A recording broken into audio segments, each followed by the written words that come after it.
Euzu billahi mineşşeytanirracim. Bismillahirrahmanirrahim. Elhamdülillahi rabbil alamin. Ves salatu vesselamu ala rasulina Muhammedin ve ala alihi ve sahbihi ecmaîn. Amma ba'd.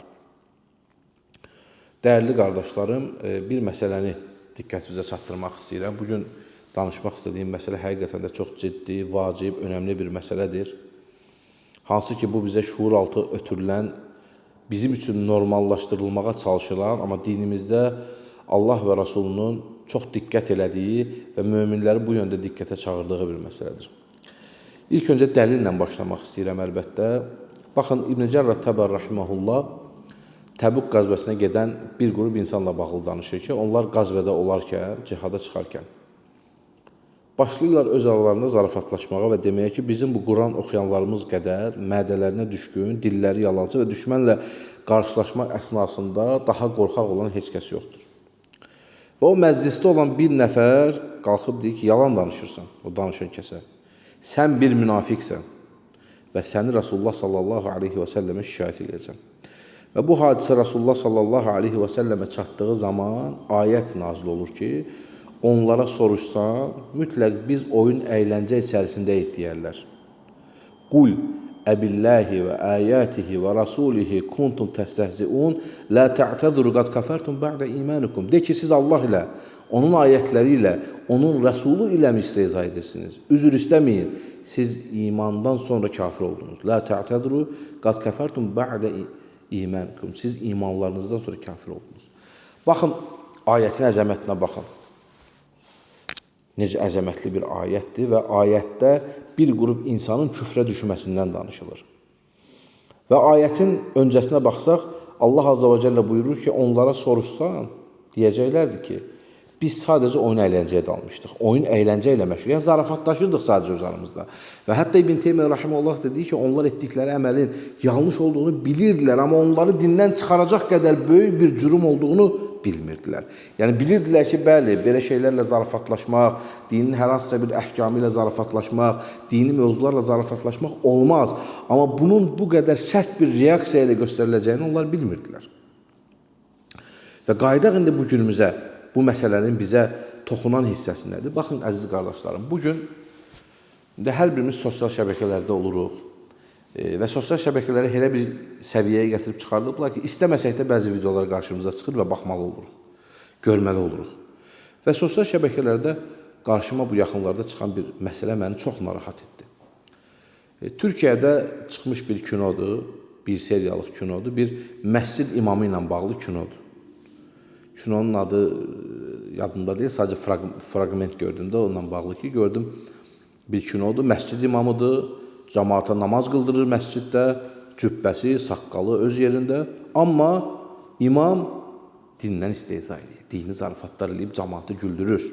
İmam söyüş söyür, imam adam döyür. Yəni, hansı ki, İslamda bu imamlıq Peyğəmbər sallallahu aleyhi və səlləmin vəsfidir, sonra Rəşid xəlifələrin vəsfidir, alimlərimizin vəsfidir. Yəni, bu imamlıq önəmli bir mərtəbədir İslamda. Və bu qədər önəmli olan bir mərtəbəni neynirlər? Gözümüzün qarşısında alçaldırlar və onunla istehza edirlər. Və ya orada bir fragment çıxdı qabağıma ki, imamla məzələnirlər. O söyüş söyləyən olduğu üçün, özü də belə cəmaatla məzələndiyi üçün, şit-şit zarafatlar elədiyi üçün imamın özü ilə də bu şəkildə rəftar edirlər. Bu, baxın, çox böyük bir problemdir. Bu, çox böyük bir problemdir və şuur altı insanlara bunu ötürürlər. Media vasitəsilə, kinolar vasitəsilə, filmlər vasitəsilə insanlara ötürürlər ki, yəni, bu ola bilər də, belə imam ola bilər, imam söyüş söyə bilər, ümumiyyətlə, ibadət əhli söyüş söyə bilər, zina eləyə bilər, içki içə bilər və s. və s. və s. Yəni, kinoda insanlara əslində din adı altında o küfrü və haramı normallaşdıraraq göstərməyə çalışırlar. Bu da əlbəttə ki, böyük bir zülümdür, böyük bir məsələdir ki, əsla qəbul edilən bir məsələdir. Və indi nəqillərə keçmək istəyirəm ki, alimlər nə deyirlər bu zarafatlaşma, dinin əhkamları ilə zarafatlaşma barədə.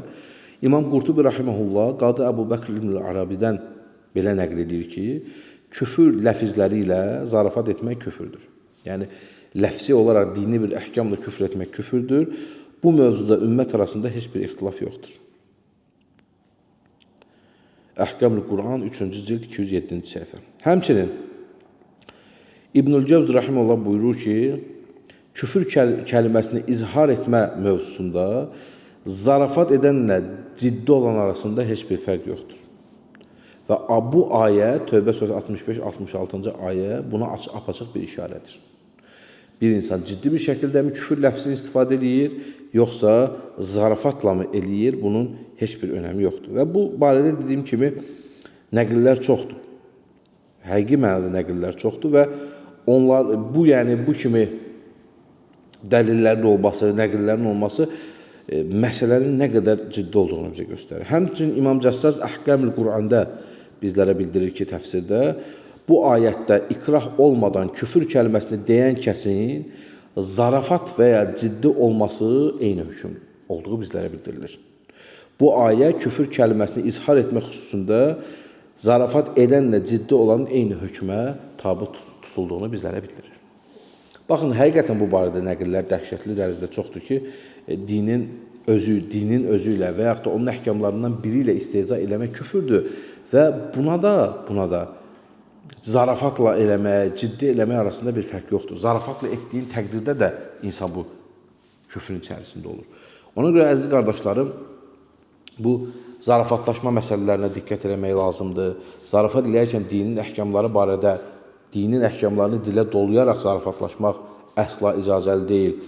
Allah və Rasulü buna çox ciddi yanaşıb. Görürsünüz, Allah Azza və Cəllə necə sərt bir ayət endirdi. Rasulullah sallallahu aleyhi ve sellem bu barədə mövqeyi sərt oldu. Alimlərimiz dəlillərə dayanaraq sərt bir mövqe göstəriblər. Ona görə bu şeylərə diqqət eləmək lazımdır. Baxın, əsasən bu Türkiyədən bizə gələn bir dalğadır bu fıkralar. Orada diqqət edin, məsəl üçün, o fıkralarda zarafatlaşılan, alçaldılan insanlara baxın. Ya mövzu dini mövzudur, ya da alçaldılan insanın adı ya Qaffurdur, ya Burhandır, ya İdrisdir, ya İsmaildir, ya İbrahimdir, ya Allah Azze ve Celle isimlərindən bir isim var, ya da ki Peyğəmbərlərin isimlərindən bir isim var. Heç vaxt o zarafatlarda siz görməzsiniz ki, elit olaraq istifadə olunan isimlərdən hansısa zarafat mövzusu olsun. Daim Peyğəmbərlərin isimlərindən və Allah Azze ve Celle'nin isimlərindən bir ismi bir kəsə verib, başlayırlar orada alçaltma işləri görməyə, istehza eləməyə. Ya onun özü ilə istehza edirlər, ya da dini bir mövzunu ortaya qoyaraq istehza edirlər. Bu çox böyük bir məsələdir, çox ciddi bir problemdir. Allah belə şeylərdən qorusun və mən özüm də şəxsən bu şeylə rastlaşmışam. Bir gün dərslərimizin birində bir ağsaqqal dayı var idi. Bir neçə dərsdir gəlmirdi. Mən də zarafatça dedim ki, dayıya deyin ki, imam deyir ki, bax şey yazacağım, ona qayıb yazacağım, gəlmir dərslərə. Sadəcə istədim belə bir zarafat yana dedim ki, yəni dərsləri gəlsin, ona çatdırsınlar ki, imam da ondan nigarandır və istəyir ki, dərslərə qatılsın. Yerdən bir nəfər zarafatca dedi ki, ona o tərəfdə qayıb yazırlar. Və insanlar gülüşdü və s. Yəni, həqiqətən çox təəccüblü və təhlükəli bir an yaşandı bizim aramızda. Yəni, bu sözün özü çox təhlükəli bir sözdür. Necə yəni o tərəfdə ona qayıb yazırlar? Bəyəm kimin nə zaman öləcəyini Allah Azza və Cəllə qərar vermirmi? Yəni, bu, sən çox belə, bilirsiniz necə, çox belə ifadə eləməyə çətinlik çəkdiyim bir məsələ oldu. Düzdür, orada danladım, dedim, belə şeylər danışmaq olmaz, hətta belə şeyləri gülmək də olmaz. Danışılanın küfr olması kimi ona reaksiya da önəmlidir. Şəriətimizdə küfrə rıza küfürdür qaydası var. Bir kəs küfr edirsə, digərləri də ona o sözü deməsə də gülürsə, orada oturursa, ona xoş reaksiya verirsə, eyni hökmə tabi ola bilər və çox təhlükəlidir bu məsələlər.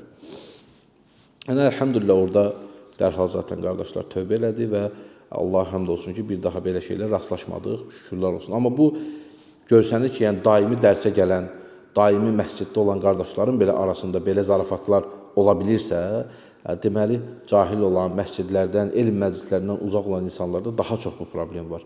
Ona görə belə mövzulardan çox danışıb insanlara ayıltmaq, oyatmaq lazımdır ki, mümkün dərəcə diqqətli olsunlar. Allah Azze ve Celle bizi eşitib faydalanan qullarına etsin. Əmin.